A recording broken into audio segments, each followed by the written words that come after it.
Pantes anthropoi tuei denai oregontai fusei, semeion degetonais theseon agapesis, kai garchoris tes chreias agapontai dichautas, kai malistaton allon hediaton omaton. Ugar monon hina prattomen, ala kai methen mellon tes pratten tohoran hairumetha antipanton hosaipein ton allon. Aition dchoti malista poie ignoritsen gemas, hauteton ais theseon kai polas deloi diaphoras. Cool, isn't it? Well, this is the beginning of Aristotle's Metaphysics. Now, would you like to learn to read and to translate these texts? Would you like to learn ancient Greek? If so, well, stay with me. I'll show you how. Hello there, I'm Chihon. Welcome to my channel. Well, one of the main goals of this Chihon Teaches channel is to teach ancient Greek, along with, of course, discussions on interesting philosophical topics. Now then, ancient Greek, unlike any of the modern languages, such as, I don't know, German, French, Mandarin, any other language that people speak nowadays, well, ancient Greek is a dead language. That means that the way of learning this language is completely different from that of the others. So, on the one hand, in the modern languages, the way you use the words on the appropriate contexts, that's perhaps the best way of learning a language. Now, in the case of ancient Greek and Latin, for that matter, it is slightly different because you cannot use it.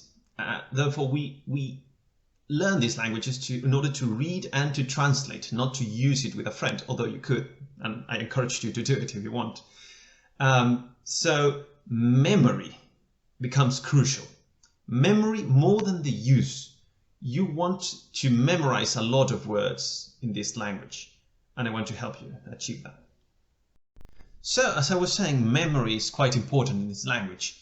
Now, you need to memorize words, of course, but in ancient Greek, not just the words, but also a number of endings for each particular word.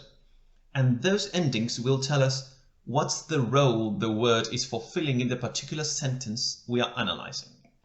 Now, ancient Greek, as well, is a language that relies a lot on self-discipline. This means you may watch these videos, you may learn something from them, of course, but this will not be enough because you need to work on your own. You need to exercise your ancient Greek. You need to read the ancient texts. You need to try to understand what's going on in the texts you have in front of you. So if you don't do your part, of course, you will not achieve the fluency you're looking for. Now, we study ancient Greek in order to read and to translate ancient texts. And of course, this means engaging with the pillars of Western thought. So, to quote Plato, "Chalepa ta kala," that means beautiful things are difficult. And yes, this path can be a bit hard, but trust me, it is worth the effort. Beauty lies in the end.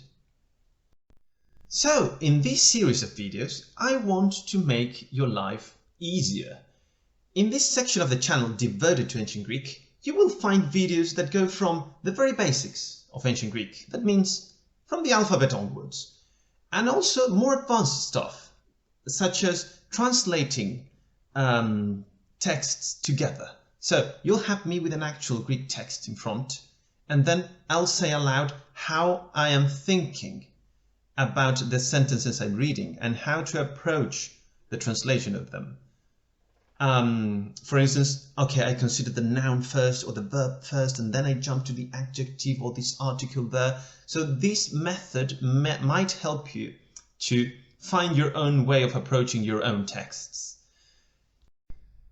However, and this is a disclaimer, of course, in no way this series of videos replaces a formal ancient Greek course that you may take at university level, for instance, or sometimes in school.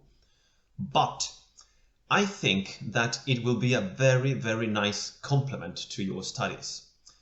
In the end, what I want is to transmit this passion for ancient Greek. I want you to fall in love with this language. So, well, are you ready? Welcome to Chihon Teaches.